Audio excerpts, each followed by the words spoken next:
Russia and Ukraine held the first exchange of prisoners of war this year, swapping several dozens of soldiers. Russian Defense Ministry said in a statement Wednesday that 25 Russian soldiers were exchanged for the same number of Ukrainian servicemen. The Russian men are currently in Belarus, where they're receiving medical care and are being allowed to contact relatives. Russia's ombudswoman Tatyana Moskalkova said the exchanged Russian soldiers had been injured and will undergo medical treatment and rehabilitation soon. Her office also released video of a Russian soldier having an emotional phone call with her mother and another one calling his wife. According to the report by the Russian military, the exchange was facilitated by the UAE. Hello, Mom. Here. Here. Come on. Road.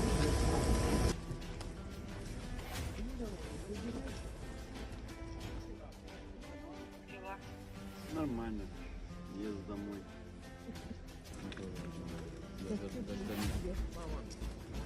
Очень хорошо убираться. Да я даже, знаете, как рад.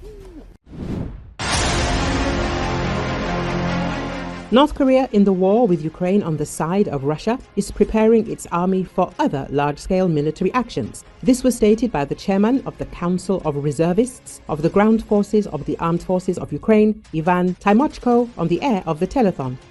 The important thing is that North Korea, in the war with Ukraine, is preparing its army for some other large-scale wars and is providing them with training, education and training. The fact that North Korean soldiers currently have a low level of training is, on the one hand, good for us. But this is situational, because over time, they will be well washed in blood, but they will learn to fight. And those who survive will pass on their experience to their other soldiers, he emphasized. Tymochko noted that if this happens as training at the company, battalion and brigade level, then over time at the officer level, they can either be transferred to North Korea or build up forces directly in Russia itself in order to scale up the experience, prepare and coordinate their units at the division and corps level. He added that this will take time, but it is clear that the DPRK is ready to do this. Kim Jong-un wants to make a serious claim to leadership in his region because he considers himself young compared to Putin, and he has time, he added. Tymochko noted that the fact that North Korean soldiers are fighting on Russian territory, according to international law, gives them a certain amount of room to maneuver. At the same time, he emphasized that we are also not sleeping, and everyone should understand that they are in fact Russian soldiers who are fighting against Ukraine, and we can destroy them. But at the operational and strategic level, we need to understand that we and our allies will have to counteract not one aggressive Russian army, but two, roughly equal in training, ideological training, approximate nomenclature of weapons, and roughly equal in level of aggressiveness and bias towards Ukraine and our allies, because dictatorships have strategic plans, and the democratic world reacts very slowly to such challenges, he emphasized. The Russian military command is massively using North Korean soldiers as cannon fodder in infantry assaults on Ukrainian armed forces positions in the Kursk region of the Russian Federation. This was reported by the international intelligence community Inform Napalm. The aftermath of the battle in the Kruglenki area, in which the DPRK fighters suffered a defeat and significant losses. In the drone footage, you can see up to 20 bodies of North Korean soldiers laid out in a row, probably for evacuation, the community commented.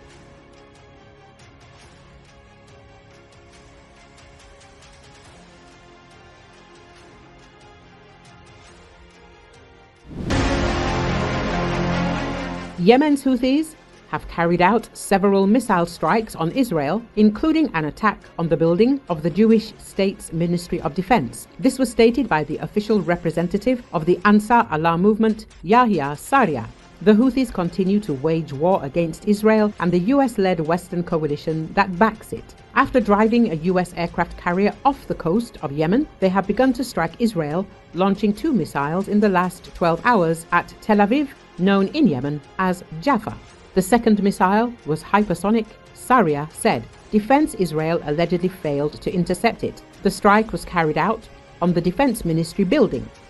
The Yemeni Armed Forces Missile Forces carried out a military operation attacking the so-called Israeli Enemy's Defense Ministry in the occupied Jaffa region with a Palestine II hypersonic ballistic missile. The missile reached its target and interception systems were unable to track it.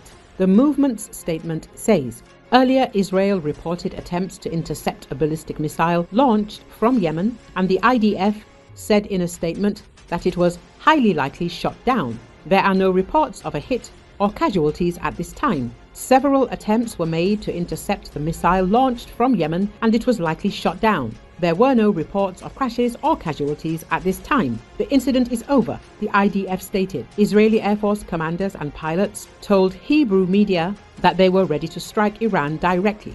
We will be ready for any scenario or order, even if it is 90 degrees to the east, one IAF commander told the Walla news site, referring to the location of Iran. On Friday, the Air Force struck Houthi targets in Yemen as Israeli officials threatened to hunt down the leaders of the Iran-backed group unless they stopped their drone and missile attacks, which have continued for the past 15 months. The military said over 20 IAF aircraft, including fighter jets, refuelers and spy planes, participated in the strikes, dropping some 50 munitions on 3 main targets: the Hodeidah and Ras Isa ports on Yemen's western coast, and the Heziaz power plant near the capital Sana'a. The strikes were carried out nearly 2,000 kilometers from Israel.